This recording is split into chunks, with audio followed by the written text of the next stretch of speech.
नमस्कार, मैं Rana Yashwant India news पर आपका स्वागत करता हूं और आप देख रहे हैं इलेक्शन पर हमारा स्पेशल शो। दुनिया का सबसे बड़ा लोकतंत्र जिसमें 64 करोड़ से ज्यादा लोगों ने अपना मत दिया है नई सरकार चुनने के लिए, उसका काउंटडाउन आखिरी दौर वोटिंग का है और उस वोटिंग का काउंटडाउन चल रहा है। 4 जून 2024 को ये साफ हो जाएगा कि हिंदुस्तान के लोगों ने कौन सी सरकार चुनी है। एग्जिट पोल कहते हैं कि इस बार भी नरेंद्र मोदी की अगुवाई में एनडीए की सरकार बनने जा रही है, बीजेपी फिर से प्रचंड बहुमत हासिल करने जा रही है। लेकिन सोनिया गांधी कहती हैं कि एग्जिट पोल पर मत जाइए, अभी आप नतीजों का इंतजार कीजिए, नतीजे एग्जिट पोल से अलग होंगे। एग्जिट पोल को लेकर कांग्रेस के कई नेताओं ने सवाल उठाए हैं और आज इंडिया न्यूज़ जो लगातार आपको एग्जिट पोल दिखाता रहा है, पहले हमने दिखाया कि ओवरऑल जो नतीजे आ सकते हैं पूर्वानुमानों क्या है, उसके बाद हमने आपको बताया कि देश के जो चुनिंदा राजनेता हैं मैदान में उम्मीदवार, उनकी किस्मत क्या कहती है एग्जिट पोल के मुताबिक, वो जीत सकते हैं या हार सकते हैं। और अब बारी है हिंदुस्तान में जो अलग अलग तबके हैं, ओबीसी, एससी, एसटी, देश का मुसलमान और आधी आबादी जिसको हम महिला कहते हैं, उनका वोट किस पार्टी के हक में कितना गया है। यानी कि कल जो नतीजे आएंगे उन नतीजों का कारण क्या हो सकता है, उसको आज हम जानने समझने की कोशिश करेंगे। और आज आपके सामने इंडिया न्यूज़ की बड़ी एडिटोरियल टीम है। हमारे साथ रोहित हैं, अरविंद चतुर्वेदी, मनोज मनु, राकेश कुमार सिंह, मेटोरियल डायरेक्टर आलोक मेहता, उदय प्रताप सिंह, हिमांशु भट्ट और निरुक्त भार्गव जी भी हैं हमारे साथ। भार्गव जी भी हैं। तो ये पूरी टीम अगले 3 घंटे तक आपके साथ जुड़ी रहेगी और हम बारी बारी से बताएंगे कि जो एग्जिट पोल है, यानी कि पूर्वानुमान, हम फिर से साफ करना चाहते हैं कि नतीजे नहीं हैं, लेकिन एक मेथोडोलॉजी है आपकी राय जानने की और यह बताने की कि नतीजे कहाँ जा सकते हैं, किस तरफ जा सकते हैं। उसके आधार पर हम कह रहे हैं कि 371 सीटें एनडीए इस बार जीत सकता है और 317 उसमें से बीजेपी की सीटें होंगी। अब देश का अलग अलग तबका, रोहित पहले कौन सा? देखिए, अलग अलग तबकों से ही तय होगा। अब हम पिछली आंकड़ों से भी तुलना करेंगे और उस पिछले आंकड़ों के जरिए, चर्चा के जरिए ये पता लगाने की हम कोशिश करेंगे कि जो फिगर हम आपके सामने रख रहे हैं, 371 हम बता रहे हैं कि एनडीए जीत रहा है और एक प्रचंड बहुमत से एनडीए सरकार वापस बनाने जा रहा है, 317 बीजेपी सीटें जीतने वाली है। क्या वजह रही कि कांग्रेस पे चढ़ती जा रही है? तो जाहिर सी बात है कि एक बड़ा तबका ऐसा होगा जिसने एनडीए के पक्ष में वोट किया होगा। तो पिछली जो मेथोडोलॉजी थी, पिछले 2019 के 2014 के जो आंकड़े थे, उन आंकड़ों के जरिए हम आकलन करने की कोशिश करेंगे। और सबसे पहले मुझे लगता है कि इस चुनाव में सबसे ज्यादा जो चर्चा हुई वो हुई एससी एसटी मतदाता की। हमने देखा कि प्रधानमंत्री नरेंद्र मोदी ने भी जो केंद्र सरकार की योजनाएं थी उनका जिक्र किया। अभ्युदय योजना का प्रधानमंत्री नरेंद्र मोदी ने जिक्र किया था, स्वनिधि योजना का जिक्र किया था, जिसमें एससी एसटी जो मतदाता हैं उनको करीब 22% फायदा उन एससी एसटी की जो कैटेगरी के लोग हैं उनको पहुंचा है। वहीं एससी एसटी मतदाता को अपने पक्ष में दिखाने के लिए राहुल गांधी ने भी कई बार कोशिश की। आदिवासी को लेकर उन्होंने लगातार जो सरकार है, बीजेपी है, उसको घेरने की कोशिश की। तो मुझे लगता है कि शुरुआत हमें इसी से करनी चाहिए। और ये गणित देख लीजिए। सबसे पहले मैं गणित आपको दिखा दूं कि दरअसल एससी एसटी का गणित देश में इस वक्त क्या कहता है। अगर लोकसभा के लिहाज से हम देखें, 543 टोटल सीटें हैं, जिनमें से 131 सीटें एससी एसटी यानी कि अनुसूचित जाति और अनुसूचित जनजाति के लिए आरक्षित हैं, जिसमें से एससी के लिए जो आरक्षित सीटें हैं उनकी संख्या है 84 यानी कि 84 और शेड्यूल्ड ट्राइब्स यानी कि जनजातियों के लिए 47 सीट्स आरक्षित हैं। यूपी में सबसे ज्यादा एससी की सीटें हैं 17 और अगर एसटी कैटेगरी की मैं बात करूं तो सबसे ज्यादा सीटें मध्य प्रदेश से आती हैं। ये पूरा का पूरा गणित है इस वक्त एसटी सीटों का, एससी एसटी सीटों का, यानी कि 131 सीटें हैं 543 में से। अब आप सोच लीजिए कि इन 131 सीटों की कितनी ज्यादा इंपॉर्टेंस है। और मनोज, मैं आपके पास आ रहा हूं। मैं लास्ट आंकड़े की अगर बात करूं, क्योंकि हमने बहुत डिटेल में इसको रिसर्च किया है, बहुत डिटेल में पढ़ा है। पिछले 2 टर्म की अगर मैं बात करूं, दोनों टर्म में हमने देखा है कि इसमें इंक्लिनेशन हुआ है बीजेपी के फेवर में, एनडीए के फेवर में। 2014 में 131 में से 67 सीटें एनडीए ने जीती थी। 2019 में बढ़कर वो 77 हो गई हैं। यानी कि जो एससी एसटी मतदाता है उनका भरोसा बीजेपी के लिए मजबूत हुआ है। और जो आंकड़े जिस तरीके से स्ट्रांग होते जा रहे हैं बीजेपी के लिए, मुझे लगता है कि एससी एसटी वोटर्स का एक बहुत बड़ा फैक्टर है जो एक ये डिफरेंस कर रहा है विपक्ष में और एनडीए में, बीजेपी में। बिल्कुल रोहित, अगर आप चूंकि आपने एससी और एसटी सीटों का जिक्र किया है तो बता दूं कि सबसे ज्यादा सीटें मध्य प्रदेश छत्तीसगढ़ को मिलाकर आती हैं। और मध्य प्रदेश के बारे में ये कहा जाता है 2011 की जनगणना के हिसाब से अगर देखा जाए तो आदिवासियों की सबसे ज्यादा संख्या देश में कहीं है तो वो मध्य प्रदेश में है। और साफ तौर पर अगर देखें तो करीब 1,54,00,000 के आसपास आबादी मध्य प्रदेश में है और हर तमाम जितनी भी जातियां हैं आदिवासियों की वो वहां पर है। इसे गौर से समझना होगा कि शायद क्योंकि कांग्रेस के कार्यकाल में ये होता रहा है कि इन्होंने फोन कर दिया तो वो किसी आयोग का अध्यक्ष बन गया और किसी ने फोन कर दिया तो वो आयोग का अध्यक्ष बन गया।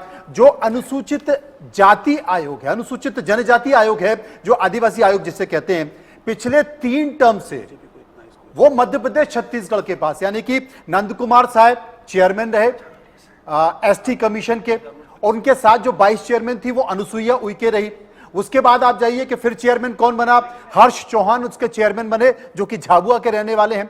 इसके बाद जो अभी एसटी कमीशन का चेयरमैन बना अतर सिंह आर्य, जिनका अभी 2 महीने पहले ऑर्डर निकला है, वो भी मध्य प्रदेश के बड़वानी जिले के आते हैं। तो यानी कि पिछले 3 टर्म जो अध्यक्षों के हैं और इनका केवल ये काम नहीं है कि आप नियुक्त हो गए, इनका काम है कि आप जाइए उन सीटों पर काम कीजिए, उसको कनेक्ट कीजिए। इसके अलावा जो पेसा एक्ट लागू किया गया वो पेसा एक्ट भी लागू किया गया। आदिवासियों को यह बताने की कोशिश की गई कि हम आपके कितने नजदीक हैं, अगर सरकार में कोई भी नीति बनती है तो वो आपके हिसाब से बनेगी। इसके साथ साथ एक बड़ी बीमारी जिसे सिकल सेल कहते हैं, आपको याद होगा शहडोल में उसका एक बड़ा आयोजन हुआ, देश के प्रधानमंत्री नरेंद्र मोदी पहुंचे और वहां पर बाकायदा कार्ड बांटे गए। सिकल सेल क्या होता है? ये एक बीमारी है जो वंशागत बीमारी है और उनके ब्लड में इस तरीके से है क्योंकि आदिवासियों में डीएनए का ख्याल नहीं रखा जाता है, वो आपस में शादी कर लेते हैं और उसमें बहुत जल्द उनकी मृत्यु हो जाती है। तो देश के प्रधानमंत्री ने जब संबोधित किया कि आजादी के इतने साल हो गए लेकिन एक बीमारी जो आदिवासियों में लगातार इतने साल से चल रही है उस पर किसी का ध्यान नहीं गया, हमने ध्यान किया, कार्ड बनाए गए और उनको अब चिन्हित करने का काम किया जा रहा है और वो आदिवासी समाजों की चिंता है। तो आप समझ सकते हैं कि देश में कितना बड़ा संकेत। चूंकि इस चुनाव से पहले भारतीय जनता पार्टी ने राष्ट्रपति का चुनाव किया, वो एसटी से किया और चूंकि देश में 47 सीटें हैं जो एसटी के लिए रिजर्व्ड हैं और 27 सीटें 2019 में बीजेपी को मिली थी। राष्ट्रपति को लाकर के प्रधानमंत्री ने कहा कि हमने आदिवासी समाज से देश का पहला नागरिक लाने का काम किया है और इसने बहुत हद तक जगह बनाई होगी। बिरसा मुंडा की जयंती को उन्होंने बहुत धूमधाम से मनाया। अंतर्राष्ट्रीय आदिवासी सम्मेलन उन्होंने किया। उन्होंने कहा कि आदिवासी हमारे लिए वोट बैंक नहीं है, देश का मान है, गौरव है। इससे फर्क पड़ा है क्या? आदिवासी समाज के भीतर नरेंद्र मोदी ने अपनी पकड़, अपनी पहुंच पिछले बार के मुकाबले ज़्यादा बढ़ाई होगी? बिल्कुल राणा जी, आपने ठीक कहा। प्रधानमंत्री नरेंद्र मोदी जब संगठन में काम करते थे तब से उनके दिमाग में और राष्ट्रीय स्वयंसेवक संघ ने आदिवासियों के लिए भी पूरा एक यूनिट अलग से बना करके पूरा उस पर काम कर रहे थे। इसलिए मैं ये कहूँगा कि बनने के बाद भी वैसे आदिवासी मंत्रालय पहले भी रहा है, ऐसा नहीं कांग्रेस में, लेकिन उन्होंने उन चीज़ों को ध्यान दिया। जैसे आपने कहा राष्ट्रपति पिछली बार दलित उसके हिसाब से थे, इस बार जो है आदिवासी और ख़ास करके सबसे पिछड़ा उड़ीसा जो एक ऐसा राज्य है जहाँ काला हांडी और कब लोग हम किस तरह की बातें सोचते रहते थे पहले, वहाँ से ला करके राष्ट्रपति बिठाया। फिर ऐसी योजनाओं को अर्जुन मुंडा को ये जिम्मेदारी दी गई मंत्रालय में भी, जैसा अभी मनोज कह रहे थे। मध्य प्रदेश में झाबुआ है या बस्तर के उस जो दूर दराज के इलाके हैं और वो लगातार काम कर रहे हैं 10 वर्षों से। मैं ये नहीं कहूँगा कि अभी 2 चुनाव आ रहे हैं तब कर रहे हैं। मैंने आपको पहले भी शायद कहा होगा, दंतेवाड़ा में देख करके आया हूँ जितने राष्ट्रपति और प्रधानमंत्री वर्तमान नहीं पिछले राष्ट्रपति गए और वहाँ पर 100 करोड़ रुपए का ऐसा स्कूल जो नक्सल प्रभावित थे उन आदिवासियों के बीच में, आज इसलिए वहाँ पर यदि जीत के आते हैं। झाबुआ में जो लोग कई समस्याओं से परेशान थे या उड़ीसा के हैं, कहीं झारखंड में हैं, झारखंड कितना ज़्यादा माओवादी से प्रभावित था हम लोग सब जानते हैं।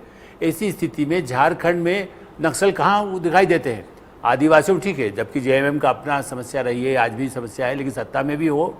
लेकिन प्रधानमंत्री नरेंद्र मोदी, अमित शाह और पार्टी, मेरा ऐसा मानना है, कांग्रेस करती थी, थोड़ा थोड़ा एक करने को बनाया। कांतिलाल भूरिया थे, मनोज जानते अच्छी तरह, मंत्री थे, भले आदमी।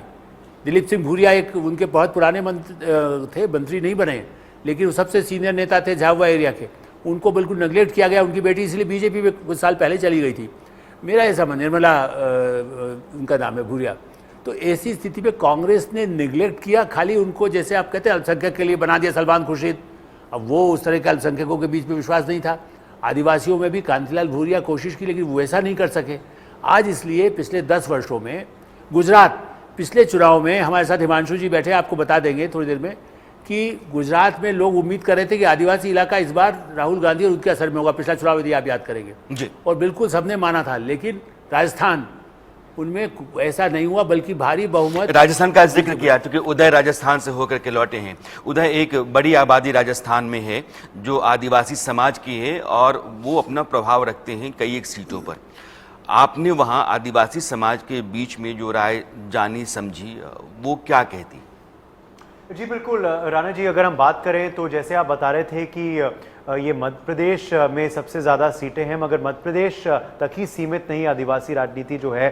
बीजेपी को द्रौपदी मुर्मू का जो निर्णय था, बीजेपी का, द्रौपदी मुर्मू जो एक आदिवासी महिला है, मयूरभंज से आती है, जो बहुत पिछड़ा हुआ इलाका है, जैसे आलोक जी कह रहे थे, उनको राष्ट्रपति बनाया जाता है। ये फैसला राजस्थान में भी कहीं ना कहीं बीजेपी को इस फैसले का लाभ मिल रहा है। हमने देखा था अभी हाल ही में विधानसभा चुनाव हुए थे और तीनों जो मुख्यमंत्री थे, जो पूर्व के मुख्यमंत्री थे, चाहे वो रमन सिंह हो, चाहे वो वसुंधरा राजे हो, या चाहे वो शिवराज सिंह चौहान हो, उन तीनों को बदला गया था। और बदला गया था कास्ट कार्ड खेल के। कास्ट और जाति को बहुत ही अच्छे तरह से समझ के और परख के आदिवासी समाज के मुख्यमंत्री को बनाया गया छत्तीसगढ़ में। और अगर हम बात करें राणा जी, तो जो आदिवासी समाज के मुख्यमंत्री हैं विष्णुदेव सहाय, ये लगातार दौरे करते रहे, राजस्थान में भी, मध्य प्रदेश में भी और उड़ीसा में भी, क्योंकि हम उड़ीसा भी गए थे। हमने काफी कवरेज की थी पश्चिम उड़ीसा में। पश्चिम उड़ीसा छत्तीसगढ़ से सटा हुआ है। यहां लगातार विष्णुदेव सहाय की रैलियां रखी गई, सभाएं रखी गई और कहीं ना कहीं हमने बात भी की उप मुख्यमंत्री छत्तीसगढ़ से विजय शर्मा, उन्होंने हमने बताया भी कि ये जो आदिवासी मुख्यमंत्री बनाने का निर्णय लिया गया और आदिवासी राष्ट्रपति बनाने का निर्णय लिया गया, इससे बहुत बड़ा प्रभाव पड़ा है। हमने देखा था आदिवासी वोट भी पूरी तरह से कांग्रेस पार्टी से शिफ्ट हो गया था, बीजेपी के खाते में आ गया था। छत्तीसगढ़ विधानसभा चुनाव में एक बहुत बड़ी जीत मिली थी बीजेपी को। हम आपको यह भी बता दें कि छत्तीसगढ़ में बहुत सारे जो पोलस्टर्स थे, उन्होंने ये प्रिडिक्ट नहीं किया था कि इतनी शानदार जीत बीजेपी को मिलने वाली है। तो कहीं ना कहीं आदिवासी वोट बहुत ही एक्स फैक्टर रहा था विधानसभा चुनाव में। और उम्मीद जो लोकसभा की सीटें होती हैं 8% के आसपास 47 सीटें वो आरक्षित हैं आदिवासियों के लिए। और 2014 में 27 और 2019 में 31, अभी रोहित ने मुझे ठीक किया कि 2019 में 31 सीटें बीजेपी ने जीती थी। इस आंकड़े को बीजेपी बढ़ाना चाहेगी, जिसकी चर्चा हम कर रहे हैं। वो छत्तीसगढ़, उड़ीसा, मध्य प्रदेश, राजस्थान, ये ऐसे राज्य हैं जहां आदिवासी आबादी बड़ी तादाद में है। रोहित। बिल्कुल सर, अब हम हाँ राजीव, क्योंकि हम बात कर रहे हैं पिछड़े और दलित आखिर गए किधर। समाजवादी पार्टी जो उत्तर प्रदेश 80 सीटें जहां से आती हैं वहां सबसे पहले वहां राजीव हम आएंगे, पिछड़ों दलितों पर आएंगे। ये अभी आदिवासी समाज का मामला था। आदिवासी समाज का। हाँ, अब हम एससी पर आ रहे हैं। वही मैं आ ही रहा था, वही बात हो रही थी कि हम एससी पर आ रहे हैं। और एससी के लिहाज से अगर हम देखें तो उत्तर प्रदेश सबसे बड़ा राज्य है, जहां से 17 सीटें एससी की आती हैं। और अरविंद जी हैं, हमारे यूपी चैनल के एडिटर भी हैं और लंबा वक्त उन्होंने इस चुनाव के दौरान यूपी में गुजारा भी है। हमने पिछले 2 चुनावों में देखा अरविंद जी कि यूपी से जो एससी मतदाता है उनका बड़ा वोट बीजेपी को मिला और इसलिए जो प्रचंड बहुमत भारतीय जनता पार्टी को वहां से मिला। आप तो घूमे हैं जगह जगह, का गुरु का हालबा, आपने देसी अंदाज में लोगों से बातचीत भी की है। तो क्या एससी मतदाता का क्या आप मूड समझे? 2014 में जो दिया उससे 10 सीटें बढ़कर 2019 में दिया, इस बार क्या मूड आपने भापा वहां पर? देखिए, मैं आपको ये बताना चाहता हूं कि मोदी की गारंटी जो है वो बहुत ही कामयाब है, उसको इनकार नहीं कर सकते। खास तौर पे महिलाओं में तो इतनी लोकप्रियता है उसकी कि जिन लोगों से भी हमने बात की उन लोगों को ये लग रहा था कि मोदी अगर नहीं आएंगे तो उसका क्या होगा। मैंने ऐसी महिलाएं देखी, इतनी बुजुर्ग महिलाएं देखी जिन्होंने आके अपना वोट जो है पोल किया और उनको इतना उत्साह लग रहा था। मतलब आप सोचिए कि चलने की स्थिति में नहीं थी, कोई पकड़ के लेके आ रहा है, लेकिन क्या विश्वास था। मैं आपको बताऊं, बनारस की मैं स्थिति बता रहा था, जो महिलाएं आ रही थी जो एससी बिरादरी थी, उनको लग रहा था कि नहीं, मोदी को आना ही आना है। और ये विश्वास इसलिए दिख रहा था क्योंकि मोदी की गारंटी थी। मतलब आपको इंटैक्ट दिखा वहां पर, हमें जो वहां ऐसी इंटैक्ट मतदाता दिखा, है वहां पर। एकदम क्योंकि कुछ एक योजनाएं जिनका जिक्र मैं करना चाहता हूं, पीएम अनुसूचित जाति अभ्युदय योजना, इसका जिक्र हमने देखा लगातार प्रधानमंत्री मोदी ने अपनी रैलियों में किया। इसके अलावा हमने देखा था कि स्वनिधि योजना की हमने बातचीत की थी, और ये जो SC ST मतदाता हैं, SC SD वर्ग के जो लोग हैं, इनकी 22% हिस्सेदारी है। तो ये जो योजनाएं चलाई गई ग्राउंड लेवल पर, हमने देखा कि जो योजनाएं चली है ग्राउंड लेवल का, इसका आपको देखा कि इसका कुछ फर्क लोगों के दिमाग में, खासतौर पर जो SC मतदाता हैं उसके माइंड में था कि हाँ, मोदी बीजेपी सरकार कुछ कर रही है हमारे लिए और हमको साथ में रहना। देखिए यहाँ पे ये योजनाएं जो चलाई गई, जनता को लाभ मिला कि नहीं मिला, इसके लिए बाकायदा मोदी सरकार की तरफ से सर्वे कराया गया था। कार्यकर्ता घर घर भेजे गए थे, उनसे पूछ के वो फॉर्म फिलअप करके वापस भरवा के भेजे गए थे, उनको टेलीफोन किया गया था। मतलब एक सिर्फ कवायद नहीं की गई थी, न जाने कितनी बार ये पूछा गया था और ये बताया गया था कि नहीं, आपको जो योजनाएं चल रही हैं भारत सरकार की, उसका लाभ मिला कि नहीं मिला। ये बहुत ही महत्वपूर्ण बात है। राकेश, और एक सवाल ये मैंने देखा, अर्जुन को रोक के मैं आपसे पूछना चाहता हूं। उत्तर प्रदेश बहुत बड़ा राज्य है, 80 सीटें यहाँ से हैं और 17 जातियां अनुसूचित जाति में आती हैं। बड़ा तबका है वहां का, उसमें कहार, कश्यप, केवट, मलाह, निषाद, कुम्हार, प्रजापति, ये सारी जातियां आदिवासी में, वो शेड्यूल कास्ट में आती हैं। इनका एक बड़ा तबका बीजेपी ने अपने साथ जोड़ा। संजय निषाद को एक वो भी उनके साथ सहयोगी पार्टी के तौर पर हैं। शेड्यूल्ड कास्ट के बीच में बीजेपी ने अपनी जगह मजबूत की, कारण, और इस बार अगर वो मजबूती बनी रहती है तो फिर उसका कारण। देखिए राणा सर, सबसे महत्वपूर्ण बात यह है कि मोदी सरकार, जो प्रधानमंत्री नरेंद्र मोदी ने SC और ST के लिए जो योजनाएं चलाई, उस पर जो नीतिगत फैसला लिए जाते थे, उसका जो है पूरी तौर पर रिव्यू में सभी विभागों के जो सेक्रेटरी, जो कि आप जानते हैं राणा सर कि प्रधानमंत्री जब बैठक लेते थे तो सारे सचिव, उसमें से 36 सचिवों के साथ बैठक होती थी। बैठक में जो योजनाएं केंद्र द्वारा बनाकर भेजी जाती थी, उस पर किस तरह से अमली जामा पहनाया जा रहा है, कहां कहां जिन राज्यों में पैसा भेजा जा रहा है, उसका किस तरह से उपयोग हो रहा है। और रही बात, उसमें सीधे तौर पर ये जोर दिया जाता था कि जो निम्न वर्ग है, जिसके पास अभी तक योजना नहीं पहुंची है, क्या उनके पास पहुंच रही है। और ऐसे ही लोग, जो कि आप, जब हम लोग क्षेत्र में गए, जब जिस तरह से लोकसभा संसदीय क्षेत्र में जब हम लोग चुनाव कवरेज के लिए गए, तो लोग ये लगातार कहते थे कि प्रधानमंत्री नरेंद्र मोदी की अगुवाई में जो भी योजनाएं हैं वो हम लोग तक पहुंची है। एक चीज और है राकेश जी, मतलब क्योंकि देखिए जो SC वर्ग है उसमें बहुत एक चीज दिक्कत है, पूंजी की कमी है। हमने देखा है कि उनमें टैलेंट की कमी नहीं है, पूंजी की कमी है।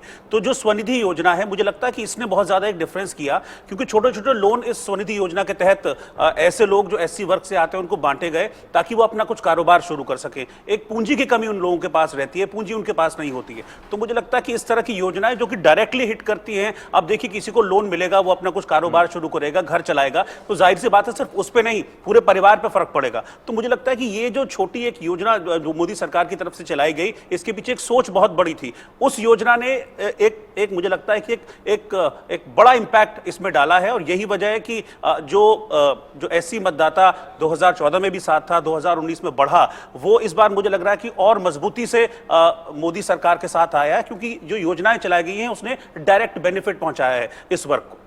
सही कहा आपने। जिस तरह से ये क्रांतिकारी कदम था, मास्टर स्ट्रोक कर सकते हैं कि ये मोदी सरकार का, क्योंकि साफ तौर पर वित्त मंत्रालय जब सारे जो PSUs बैंक थे उनके MD के साथ बैठक होती थी, तो सीधे तौर पर यह निर्देश दिया जाता था कि जो योजना, जो गरीब स्वनिधि योजना जो है, ये महत्वपूर्ण योजना थी केंद्र सरकार की, और उस पर होता था कि जो लोग हैं जिनको पैसा चाहिए उनको पैसा मिलना चाहिए, उनके साथ आप जो हैं किसी तरह के कोई इफ बट नहीं लगाएंगे, उनके पैसा देने की शक्ति है या नहीं ये बाद में तय होगी, लेकिन ऐसा उनको सबल बनाया जाए ताकि अपने रोजगार को शुरू कर सकें। और ये सीधे तौर पर जो बैंक के MD को जो है कड़ी फटकार भी लगी थी इसको, मैं क्योंकि उस रिव्यू बैठक के जो सेक्रेटरी हैं उनसे जब मेरी बातचीत हुई थी, उन्होंने साफ तौर पे कहा था कि किसी तरह से PMO इस बात को सुनने के लिए तैयार नहीं था, और जो भी योजना है, खासतौर पर स्वनिधि योजना, उस पर जो है पूरी तौर पर जोर दिया गया था। जी, ये जो शेड्यूल कास्ट है, हालांकि बीजेपी ने नेताओं के जरिए भी शेड्यूल कास्ट को अपने साथ जोड़ने की कोशिश की है, जैसे चिराग पासवान भी एक नेता हैं। जो कल्याणकारी योजनाएं नरेंद्र मोदी सरकार की चलती रही, राशन की, घर की, रसोई गैस की, इन योजनाओं का फायदा शेड्यूल कास्ट को पहुंचा। आपको लगता है कि इस बार जो इलेक्शन में नैरेटिव थे वो मजहब के आधार पर आरक्षण नहीं होगा, मंगलसूत्र का था, मुसलमानों का था, इन सबों ने असर डाला होगा, या फिर जिस तबके को कल्याणकारी योजनाओं का फायदा हुआ उसने वोट पर असर डाला होगा? और शेड्यूल कास्ट के भीतर नरेंद्र मोदी सरकार ने अपनी पहुंच पकड़ कितनी बनाई है? अगर ये एग्जिट पोल ऐसे दिखाता है कि 315 सीटें बीजेपी को और 371 सीटें एनडीए को 10 साल सरकार में रहने के बाद, और शेड्यूल कास्ट तबका अगर जुड़ता है एनडीए के साथ, उसके जुड़े बगैर यह जनमत नहीं आ सकता है। कारण क्या है? ये चुनावी नारे या फिर सरकार की योजनाएं? भार्गव जी। भार्गव जी, आपका बिल्कुल सही कहना है कि कहीं ना कहीं केंद्र सरकार की और इवन स्टेट गवर्नमेंट की भी जो योजनाएं हैं सर्वहारा वर्ग के लिए, खासकर शेड्यूल कास्ट के मतदाताओं के लिए, वो काफ़ी गहराई तक गई हुई हैं। चाहे वो राशन का मामला हो या वजीफ़े का मामला हो या उनके शिक्षा, उनको बाहर भेजने का मामला हो, हायर एजुकेशन का मामला हो, सरकार ने काफ़ी फोकस किया था यहाँ पर। और मध्य प्रदेश की जो सीटें हैं और छत्तीसगढ़ की, उनके बारे में आपको बोलना चाहता हूँ कि वो अधिकांश सीटों पर, लगभग 100% सीटों पर, एससी की जो सीटें हैं, रिजर्व सीटें हैं, उस पर बीजेपी बहुत अच्छा करने जा रही है और वो लगातार अपना वोट कंसोलिडेट करते आ रही है। उसने इस क्षेत्रों, इन एससी डोमिनेटेड एरियाज से कई मंत्री भी बनाए हैं शेड्यूल कास्ट के, चाहे मध्य प्रदेश हो या छत्तीसगढ़ हो। और इसके अलावा जो पिछले 6-8 महीने के दौरान विकसित भारत यात्रा अभियान जो चला था, उसके माध्यम से जो रथ यात्राएँ गांव-गांव तक भेजी गई थी, उसका बहुत टाइट सुपरविज़न किया गया था अधिकारियों के द्वारा भी और पार्टी स्तर पर भी। तो मुझे ऐसा लगता है कि ये सब अपने आप में कहीं ना कहीं रंग लाएंगी और बीजेपी को एससी डोमिनेटेड जो कॉन्स्टिट्यूएंसी हैं वहाँ निश्चित ही बहुत फायदा मिलने जा रहा है। ठीक है, राजस्थान का सवाल राणा जी ने उठाया था रोजी, तो मैं आपको बताना चाहता हूं कि ये जो मंत्रिमंडल विस्तार का अभी निरुद्ध जी बात कर रहे थे, तो जब भी मंत्रिमंडल विस्तार होता है या कोई भी फैसला मोदी सरकार को लेना होता है तो सूत्र द्वारा खबर निकलती नहीं है, मगर बड़े सोच समझकर फैसला लिया जाता है। राजस्थान की बात करें तो 3 एससी सीटें हैं राजस्थान में, गंगानगर, बीकानेर और एक और सीट है। और एसटी की बात करें तो 3 सीटें हैं, दौसा सीट है, करौली धौलपुर है, और अगर हम बात करें राजस्थान की जो एससी सीट बीकानेर की है तो अर्जुन राम मेघवाल केंद्र सरकार में बहुत बड़े मंत्री हैं, उनको बहुत अहम दायित्व दिए गए हैं। चाहे वो कानून की बात करो, चाहे वो पार्लियामेंट्री अफेयर्स की बात करें, तो कहीं ना कहीं ये जो एससी समाज के जो मंत्री हैं अर्जुन राम मेघवाल को, उनको केंद्र सरकार में इस तरह से जिम्मेदारी देना, ये भी दिखाता है कि एससी समाज को लेकर कितनी उनकी सोच है। और इस वजह से बीकानेर में ही, मगर उस पूरा इलाके में, शेखावटी इलाके में बीजेपी को कहीं ना कहीं फायदा दिखते हुए मिल रहा है। और रोहित, आपको याद होगा देश के प्रधानमंत्री नरेंद्र मोदी ने पीएम सूरज पोर्टल का भी एक उद्घाटन किया था। उसमें बेसिकली जो दलित पिछड़े लोग हैं उन लोगों के लिए 1 लाख से लेकर ऋण की शुरुआत हुई थी। आपको याद होगा उन्होंने जिक्र किया था कि ऐसे तमाम लोग जो पिछड़े वर्ग के लोग हैं, जैसे मोची है, अब वो अपना व्यवसाय शुरू करना पाता, उसके पास पैसे नहीं, अगर उसे 50,000 रुपए मिल जाए तो अपना ठीक ठाक शॉप लगाकर काम कर सकता है, बड़ा ही है। यानी कि छोटे समाज के ऐसे वर्ग के लोग जो ज्यादातर दलित पिछड़े वर्ग से आते हैं, उनके पास अपनी दुकान लगाने के पैसे नहीं होते, उन्हें छोटा छोटा ऋण देकर, चाहे वो ई रिक्शा चलाए या फिर छोटा सा एक दुकान खोले, इस तरह की जो सामाजिक, मनोज सही कह रहे हैं कि ये तबका जो अपने हाथ के हुनर से काम करता है, आप औजार से काम करते हैं, विश्वकर्मा योजना, ये योजना भी इसी तरह के है कि आप बढ़ई हैं, आप राजमिस्त्री हैं, तो आप प्लम्बर हैं, तो आपको लोन मिलेगा, लोन के आधार पर आप धीरे धीरे अपना काम बढ़ा सकते हैं, जैसे स्वनिधि योजना है। तो इन तमाम जो योजनाओं के जरिए एक तबके को फायदा मिल रहा होगा, उस तबके ने नरेंद्र मोदी के साथ अपना जुड़ाव महसूस किया और तमाम तरह के विरोधों और तमाम तरह के नैरेटिव्स, नारों के बावजूद जो नरेंद्र मोदी के खिलाफ विपक्ष ने खड़ा करने की कोशिश की, एक बड़ा जनमत एनडीए के पक्ष में, बीजेपी के हक में जाता हुआ सा दिख रहा है एग्जिट पोल में। अब मैं बार बार कहता हूँ, एग्जिट पोल हमारा पूर्वानुमान है, इसकी अपनी एक मेथोडोलॉजी होती है जिसके आधार पर हम कहते हैं, मानकर चलते हैं कि नतीजे जो आएंगे इसके आसपास ही रहेंगे या फिर हूबहू ऐसे ही होंगे। फिर भी ये पूर्वानुमान है, नतीजा कल है। कल सुबह 6 बजे से इंडिया न्यूज़ पर लगातार एक बड़ा पैनल, सबसे तेज नतीजे हम आपको दिखाएंगे। उन नतीजों का विश्लेषण क्या है, अगर वो आ रहे हैं देश के अलग तबकों से, देश के अलग हिस्सों से, तो क्यों आ रहे हैं और इस तरह का जनमत किस कारण तैयार हो रहा है, इसकी भी चर्चा हम लगातार दिन भर करते रहेंगे। और यह जो एग्जिट पोल है उसका आखिरी फेज आज हम डिस्कस कर रहे हैं कि देश के किस तबके से, हिंदुस्तान जो है वो जातियों में बटा हुआ है। एक बहुत बड़ा सच है कि राजनीति में जातियां काम करती हैं और वोट में ज्यादा दफा। इसलिए नरेंद्र मोदी हालांकि 2014-19 में इस जकड़बंदी को तोड़ा। 2014-19 के जो नतीजे रहे हैं उन्होंने बताया कि जातियों से बाहर आकर के लोगों ने वोट किया है। जैसे अभी हम थोड़ी देर बाद महिलाओं के बारे में बात करेंगे, वो चाहे जिस जात की रही हों, जिस मजहब की रही हों, उनका एक बड़ा तबका धीरे धीरे नरेंद्र मोदी के साथ जुड़ा। कारण क्या रहा, ये हम उस पर चर्चा करेंगे। लेकिन हिमांशु, अभी हम शेड्यूल कास्ट की बात कर रहे हैं और इस तबके के साथ नरेंद्र मोदी का जुड़ाव अगर हुआ और वो वोट में तब्दील होता हुआ दिख रहा है, आपको उसका कारण क्या दिखता है?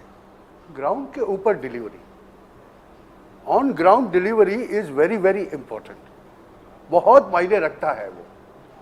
जब एक छोटे आदमी को, जिसे हम छोटा कहते हैं, हालांकि वो छोटा नहीं होता, वो आदमी को जब उसकी बीवी कहती है कि मेरे घर में नल आ गया, तो इसके साथ में 5 लोग नरेंद्र मोदी के साथ में जुड़ते हैं। ऐसी संभावनाएं खड़ी हुई है आज कि 14 और 19 से प्रोग्रेस होके एक दशका जाने के बाद, एक दायका जाने के बाद आज भारत उस कगार पर खड़ा है जहां पर ये 8% लोग हैं जो भारत के एक, जिसे कहें SC ST पट्टे के अंदर, वो पूरा का पूरा एक तरफ शिफ्ट हो रहा है क्योंकि वो आत्मसम्मान की भावना फील करता है। सबसे बड़ी जो बात है ना, वो नीचे लोगों की आत्मसम्मान की बात। आज तक लोगों ने उनका उपयोग वोट बैंक की तरह किया और जब पिछले 10 सालों से उनके पास जाके, उनके घर में बैठ के, देखिए मैं एक छोटा से 2 उदाहरण दे दूंगा। एक जमाने में लालू प्रसाद यादव मंत्री थे और वो गुजरात के डांग के अंदर घूमने गए थे, नागली की रोटी खाई उन्होंने और अपने प्राइवेट सेक्रेटरी को कहा इनको 100 रुपए दे दो। उसके सामने जब नरेंद्र भाई जाते हैं, 3 दिन की उनकी यात्रा चलती है, तो वो ही आदिवासी आके खड़ा रहता है रोटी लेके और नरेंद्र भाई खुद जरा सा खाते, आधा उसको भी खिलाते हैं। दोनों में फर्क आप देख लीजिए। ये जो फर्क ये है ना, नरेंद्र मोदी पर्सनल टच देना जानते हैं और वो एक अलग तरह के राजनेता हो गए हैं।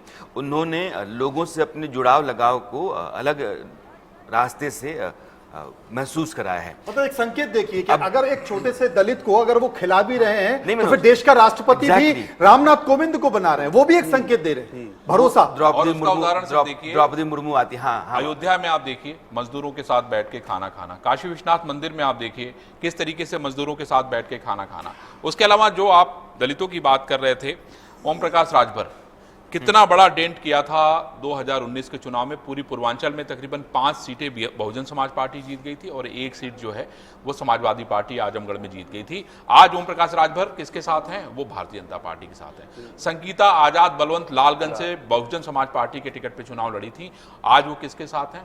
वो हैं भारतीय जनता पार्टी के साथ। नारद राय, मैं ऐसे बहुत सारे नाम हैं जो लोग किसी और के साथ थे। धनंजय सिंह का नाम आपने देखा चर्चा में कितना था। इनको पता है कि चीजों को हमें ग्राउंड पे कैसे मैनेज करना है, उसके लिए किसी भी नीति का अगर इस्तेमाल करना पड़े तो Bharatiya Janata party electoral management जरूर कहते हैं इसको। आदोग जी, 2-3 चीजें अभी, चूंकि नरेंद्र मोदी का जो पर्सनल टच होता है वो हमारे यहाँ जाते हैं तो भोजपुरी में शुरू हो जाते हैं, वो उड़ीसा में जाते हैं तो उड़िया में शुरू हो जाते हैं, हिमाचल में जाते हैं हिमाचल में शुरू हो जाते हैं। उनका एक अपना अंदाज है, लिबास भी कमोबेश वहीं का वो पकड़ लेते हैं। और फिर ये जो अरविंद कह रहे हैं कि जहाँ भी जो नेता प्रभाव रखता है, वो चुनाव जिताने की हैसियत रखता है, तो वो पार्टी या तो गठबंधन के जरिए या फिर पार्टी में लाने के जरिए, चाहे वो अशोक चौहान महाराष्ट्र में हो तो, या फिर दिल्ली में अरविंदर लवली हो तो कहीं से भी वो आई पार्टी में आ जाइए या फिर गठबंधन कर लीजिए। गठबंधन में भी सर समझौतावादी नीतीश कुमार आते हैं और उनको 16 की 16 सीटें 17 के बजाय एक सीट कम देकर दे देते हैं। आंध्र प्रदेश में देखिए आप कि आंध्र प्रदेश में भी जितनी सीटें चंद्रबाबू नायडू ने मांगी उन्होंने दे दी, 6 सीटें अपने पास रख ली, ठीक है हम 6 सीटों से लड़ जाएंगे। यह जो इलेक्टोरल मैनेजमेंट है जाहिर है नरेंद्र मोदी का ही है और अमित शाह का है, और जो पर्सनल टच है इसने भी सरकार की साख बढ़ाने में और ये जो अपना दिख रहा है एग्जिट पोल यहाँ तक आने में बड़ी भूमिका निभाई होगी। बिल्कुल, देखिए इसलिए आपने जो शुरू किया था हम वापस उसी पर अपने अरविंद जी से भी कहेंगे कि एग्जिट पोल को लेके यही सवाल हो रहा है कि कहाँ से आ गए 371, कहाँ से आ गया ये आंकड़ा।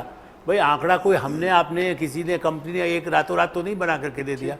हमारे एक बात और राणा जी आपकी तरफ से मैं कहना चाहूँगा कि कितना बड़ा नेटवर्क, अपने संवाददाता आप सुबह से कितनी मीटिंग्स करते हैं, हमारे ब्यूरो हर जगह जहाँ पर है, मध्य प्रदेश, छत्तीसगढ़, गुजरात, कहीं मेरे कलकत्ता में है, देश भर के जितने उनके साथ जुड़े हुए संवाददाता हर जिले में, बिहार में आपने जिक्र किया, मुझे लगता है कि उन सब से जो सूचनाएं मिली एग्जिट पोल उसका एक कहते निचोड़ कुछ सामने आया है और ये सही है, ये पूर्वानुमान है। लेकिन असली बात लोग नहीं समझ पा रहे हैं क्योंकि उनका नेगेटिव माइंड है कि भाई नरेंद्र मोदी ने उन योजनाओं को दलितों के लिए, आप तो ये कह रहे पैर धोने वाला, आपने कई दर्शन अयोध्या की जब चर्चा आई या यहाँ पर संसद भवन का जो निर्माण हुआ था, उन लोगों के मजदूर, उसमें कोई जाति के आधार पर बात नहीं, लेकिन उनमें तो ऐसे ही लोग आते हैं ना, SC ST और पिछड़ा गरीब आदमी, उसमें दूसरे कास्ट के लोग भी होते हैं। तो ऐसा नहीं है कि वो पंडित के जाकर के पैर छुएंगे और उसके नहीं कहेंगे।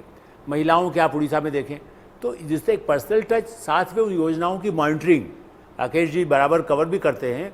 आप पता लगाइए PMO में बराबर ऐसा मॉनिटरिंग है SC के लिए किन योजनाओं को क्रियान्वयन हुआ कि नहीं हुआ, स्कॉलरशिप पहुंच रही है कि नहीं लोगों को इन राज्यों में, चूँकि कई कार्यान्वयन राज्य सरकारें करती, जहाँ BJP की है वहाँ और आसान है, लेकिन गैर BJP शासित जो सरकारें हैं वहाँ भी मॉनिटरिंग करना उन मुख्यमंत्रियों से, उन मुद्दों पर उनके अधिकारियों से। राकेश आलोक जी कह रहे हैं ना, मुझे लगता है कि इस पर आपको रखनी चाहिए अपनी बात कि सिर्फ नीतियां ही नहीं, नीतियां जमीन पर उतरे, अमल में लाई जाए, उसका फायदा उस तबके को मिले, यह भी नरेंद्र मोदी इंश्योर करते हैं और उनकी कामयाबी का एक बड़ा कारण यह भी है।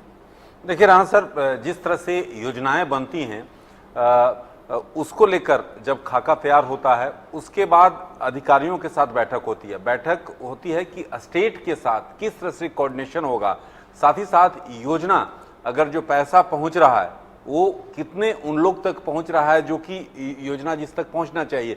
उसमें भी राणा सर 3 कैटेगरी होता है कि जो SC में भी कि सबसे गरीब, उससे है मध्यम और उससे है कि थोड़ी सी अच्छी स्थिति जिसकी है, 3 कैटेगरी। और जो सबसे निम्न व्यक्ति है जो जिस तक पहुंचना चाहिए उसको लेकर जोर दिया जाता है। और प्रधानमंत्री जब जो बैठक करते हैं सचिवों के साथ उसमें योजना वो केवल बात छेड़ते हैं, उसके बाद वे उसी विभाग के अधिकारी से ये सीधे तौर पर पूछते हैं कि किस तरह से योजना पहुंच रहा है।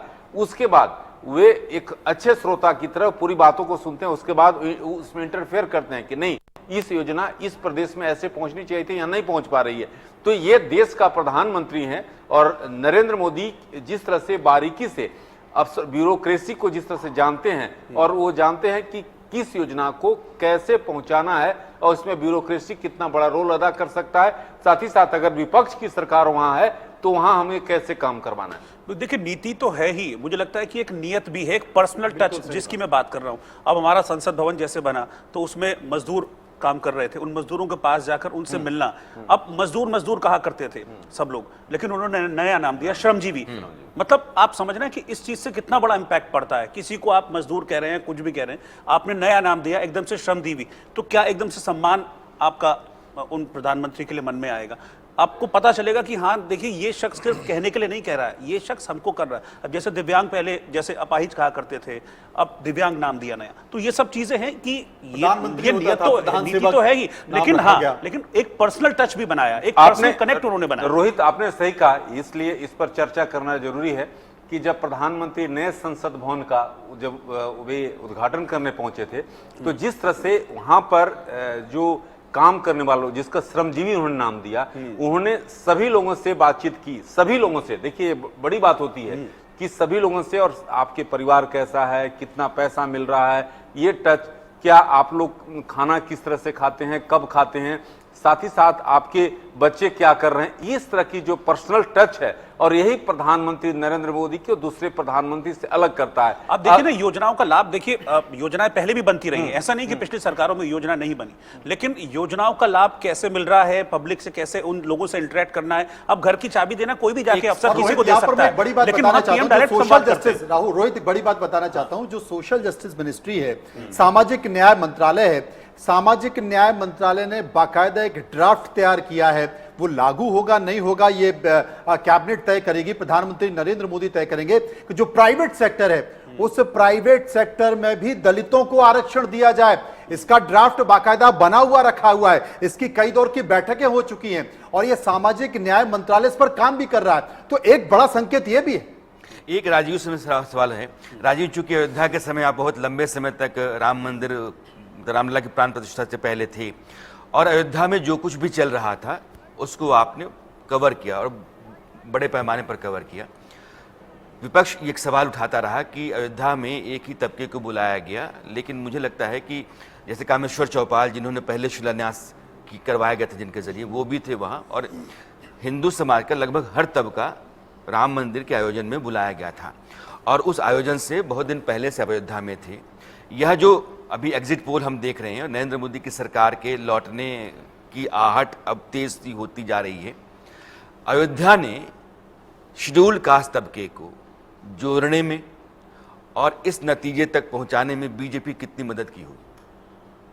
लल्लू सिंह महासे जो बीजेपी के उम्मीदवार हैं उनके बारे में आप समझते होंगे, उन्होंने राम मंदिर प्राण प्रतिष्ठा को लेकर राणा जी बहुत कुछ बातें वहां कहीं और अपने जो प्रचार को आगे बढ़ाया, लेकिन समाजवादी पार्टी ने अगर लल्लू सिंह को चैलेंज इस बार किया तो उसी दलित कम्युनिटी, उसी पिछड़े वर्ग को लेकर चैलेंज किया जो अयोध्या के आसपास बसता है। और हम उन पूरे इलाकों में गए थे, एक जबरदस्त लहर थी, अंडर करंट था राम मंदिर प्राण प्रतिष्ठा को लेकर, लेकिन उन लोगों में था जो इस समाज से आता है, जिस पर समाजवादी पार्टी जो पीडीए शब्द को लेकर, पिछड़ा दलित और अल्पसंख्यक को लेकर अपनी मुहिम को आगे बढ़ा रही थी। तो बहुत ज्यादा भीड़ थी, न केवल यहां से, अरविंद मेरे साथ जुड़े हुए हैं, बस्ती से भी वही संख्या आई हुई थी, उसके आगे गोरखपुर की बात करें, बभनान की बात करें, सारे इलाकों से लोग आए हुए थे और ये सब प्रधानमंत्री मोदी और बीजेपी से प्रभावित थे। इसके लिए एक लंबी तैयारी की जरूर गई होगी, उसका विश्लेषण आप ज्यादा बेहतर करेंगे, लेकिन वहां पर आए लोग इस बात का संकेत मुझे देते हुए दिखाई पड़े कि वो सरकार से नाखुश कतई नहीं है, नीतियों को समझ रहे हैं और ये बात भी समझ रहे हैं कि उनको तो मिल रहा है, लेकिन उनके आराध्य के लिए भी काम करने के लिए सरकार समय निकाल रही है। इसमें मैं एक बात जोड़ना चाहूंगा सर कि आपने देखा कि जब अयोध्या का मंदिर तैयार हो गया, राम मंदिर तैयार हो गया, तो किसी भी वीवीआईपी को दर्शन करने के लिए पहले जाने के लिए नहीं कहा गया। हाँ। किसको कहा गया? उन पिछड़े, उन दलितों जो वहां नहीं जा सकते थे, जिनके पास पैसा नहीं था, उनको गांव-गांव से ट्रेन से भर भर के वहां पे अयोध्या में ले आके दर्शन कराया गया। ये कोई साधारण बात नहीं है। और मैं तो वहां पे मौजूद था मौके पे, मुझे इतने सारे, बहुत सारे ऐसे दलित भाई बहन मिले जिनको लगा कि उनका जीवन धन्य हो गया, उनकी आंखों से आंसू बह रहा था। और लोग इस बात को समझ नहीं रहे, जो विपक्षी हैं उनको ये बात समझ में नहीं आ रही कि वो कितना बड़ा करंट है, उस करंट का से जो बिजली पैदा होगी, लोग कहां जाएंगे, उनको समझ में नहीं आ रहा है। ये जबरदस्त था ये। और अरविंद, आपकी बात को मैं और जोड़ना चाहता हूं, क्योंकि ये कहा जाता है कि दलित लोग बहुत ज्यादा धर्म में विश्वास नहीं करते हैं और उनको थोड़ा सा एक अलग वक्तव्य पढ़ाया जाता है, इसलिए सनातन का एक बड़ा संकेत दिया जा रहा है। अगला जो कुंभ होने वाला, उस कुंभ से पहले 100 महामंडलेश्वर दलित समाज से बनाए जा रहे हैं और इसे लेकर संघ ने काम भी शुरू कर दिया है। तो एक तरह से जो जुड़ाव है आस्था, सनातन और कुंभ का, यानी कि 100 दलित महामंडलेश्वर बनाए जाएंगे, तो आप सोचिए कि वो अपने समाज में क्या संकेत देंगे। ये उत्तर प्रदेश तो राजनीति के केंद्र में रहा पिछड़े और दलित के, लेकिन एक सवाल मैं आपके पास लाना चाहता हूं। मैं बहुत देर से इस सवाल को सोच रहा था जब आना था यहां पर इस डिस्कशन के बीच में। पंजाब जहां से खासा विरोध की बात कही जाती रही विपक्ष की तरफ से बीजेपी के लिए और सरकार के लिए, वहां पर करीब 30 से 33% के बीच में दलित लोग हैं। और वहां से अगर हमारे आंकड़े, हमारा एग्जिट पोल ये बताता है कि इतने विरोध के बावजूद हम 2 से 4 के बीच में बीजेपी को दे पा रहे हैं, तो इसका मतलब वो योजनाएं, वो चीजें पहुंच पाई होंगी। क्या आपको भी ऐसा ही लग रहा है? अगर बीजेपी फाइट में, दिलचस्प बात यह है तो उन 2 सीटों में है जो एससी वर्ग के लिए आरक्षित वहां है, होशियारपुर और फरीदकोट। फरीदकोट में हंसराज हंस को उतारा गया है, इसीलिए उतारा गया था। पंजाब दलितों के लिहाज से देश का सबसे ज़्यादा आबादी वाला राज्य है, 32% मतलब प्रतिशत के लिहाज से अगर आप देखते हैं तो। और बीजेपी ने वहाँ बहुत ही टैक्टफुली काम किया है। जो हिंदू दलित आबादी है उस दलित आबादी को जोड़ने के लिए, अब जैसे फरीदकोट का मामला भी उदय कह रहे थे, फरीदकोट में आपने दिल्ली से हंसराज हंस को उठा करके पंजाब भेज दिया। होशियारपुर में आप जाएंगे, डेरे बहुत ज़्यादा इस इलाके में मिल में आपको। पंजाब में रैदासी कम्युनिटी है और रैदासी कम्युनिटी बड़ी तादाद में है, और रैदासी कम्युनिटी के भीतर बीजेपी ने बहुत लंबे समय से काम किया है और संघ ने भी काम किया है। उनके भीतर उनकी पकड़ बहुत मजबूत है। अगर फरीदकोट जैसी सीट या होशियारपुर जैसी सीट पंजाब से बीजेपी निकाल लेती है या 2-3 सीटें निकाल लेती है तो ये करिश्मा है।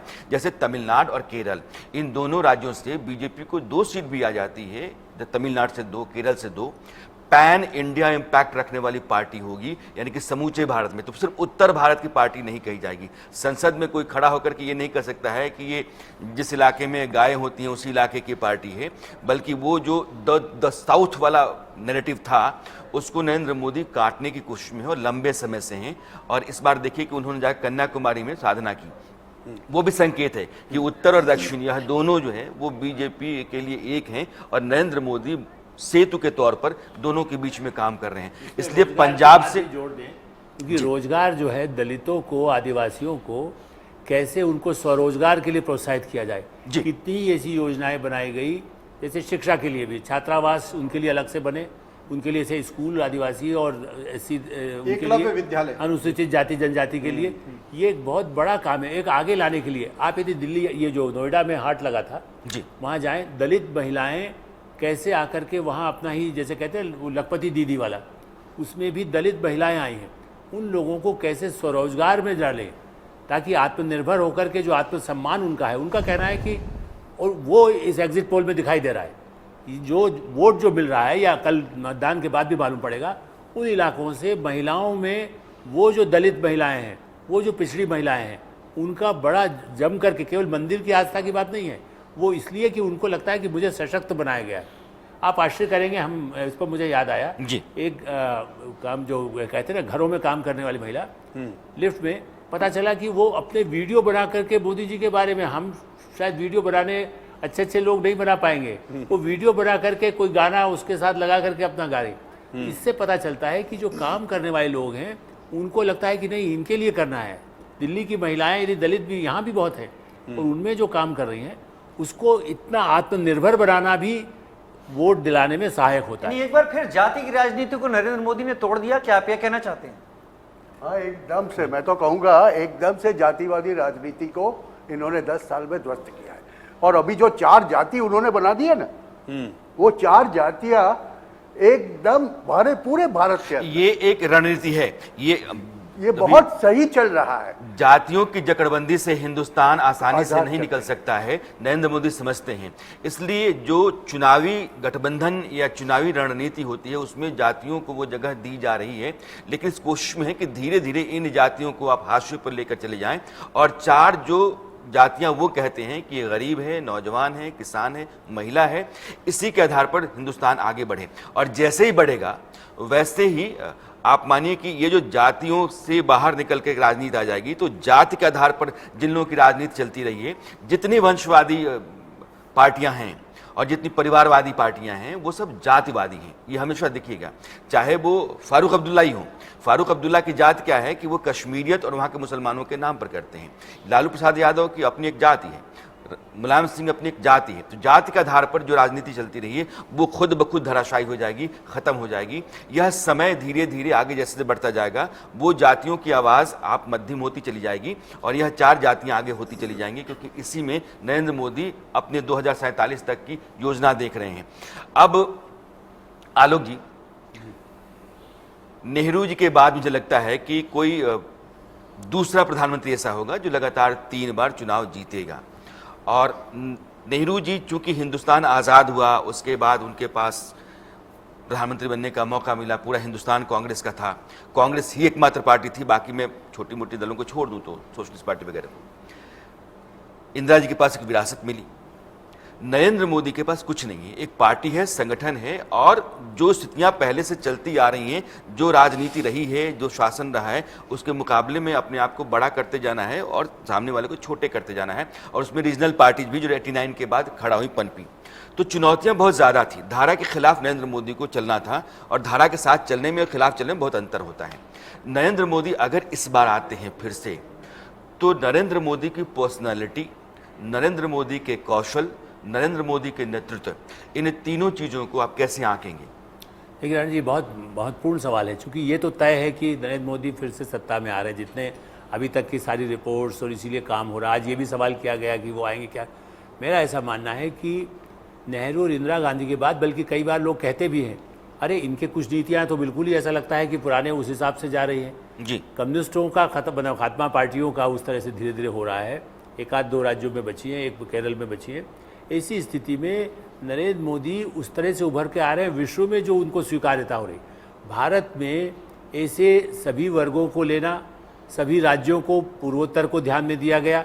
पहले जो निगलेक्टेड था, आपने नेहरू का नाम लिया, इंदिरा जी और नेहरू जी क्या जाते थे, उनके घोड़े पर बैठे हुए फोटो, मतलब उस समय का एक अलग महत्व होता है।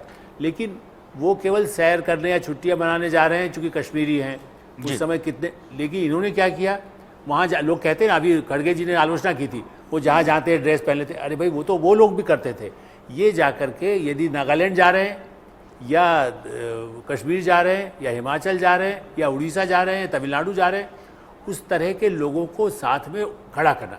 जो समाज, ये कहते हैं ना, सबका साथ सबका विकास, समाज के सभी वर्गों को एक ले जाना और उनकी आय के हिसाब से आगे बढ़ा। तो मुझे लगता है कि आने वाले समय में उनकी सबसे बड़ी प्राथमिकता उस वायदे को पूरा करना है कि अगले हम इनकी सबकी आर्थिक स्थिति, शैक्षणिक स्थिति, सामाजिक स्थिति में कैसे सामूहिक विवाह, आप देखिए कई राज्यों में जो किया है, और सामूहिक विवाह में खाली ये नहीं होता कि एक जाति के सब उन्हीं के कर ले, पहले तो होता ही था एक जाति के समुदाय का, उसको भी उन्होंने प्रोत्साहित अपनी पार्टी के नेताओं को, मुख्यमंत्रियों को, चाहे शिवराज रहे हों या दूसरे मुख्यमंत्री रहे हैं, योगी आदित्यनाथ जी हैं। तो मुझे ऐसा लगता है कि ऐसी योजनाओं को वो आगे बढ़ाना चाहेंगे, और जिससे कि दुनिया में ये लगे कि हमारे यहाँ सब एक तरह से आर्थिक 2 प्रगति हो मिनट रही है। में ब्रेक लेना है। राजीव, एक सवाल मेरा है, क्योंकि चुनाव के दौरान आप लगातार घूमते रहे और चुनावी मिजाज को भांपते रहे हैं। राहुल गांधी, एक कोशिश उन्होंने की है कि एक गठबंधन तैयार हो और नरेंद्र मोदी के मुकाबले में खड़ा होकर के और विकल्प की राजनीति की जाए, एक विकल्प नरेंद्र मोदी का देश के सामने रखा जाए, सरकार बनाने की कोशिश की जाए। ये जो एग्जिट पोल्स हैं जितने भी, उस बात का इशारा कर रहे हैं कि राहुल गांधी और विपक्ष के जितने भी नेता हैं, जितनी भी कोशिश उन्होंने की है, लोगों ने उनको उस तरह से स्वीकार नहीं किया है। ये जो अस्वीकार करने वाला मामला है, इसका कारण मूल क्या है? एक लंबा वक्त राणा जी आपने मुझे मौका दिया पूर्वी उत्तर प्रदेश और मध्य उत्तर प्रदेश ये सब बेल्ट में घूमने का। कारण पर ज्यादा बेहतर मैं सीधे अपने दर्शकों को कहूंगा कि आप और आलोक जी यहाँ वरिष्ठ हैं, बहुत बेहतर यहाँ पर एनालिसिस कर पाएंगे। लेकिन मैं यहाँ पर एक चीज छोटी सी रखना चाहूंगा।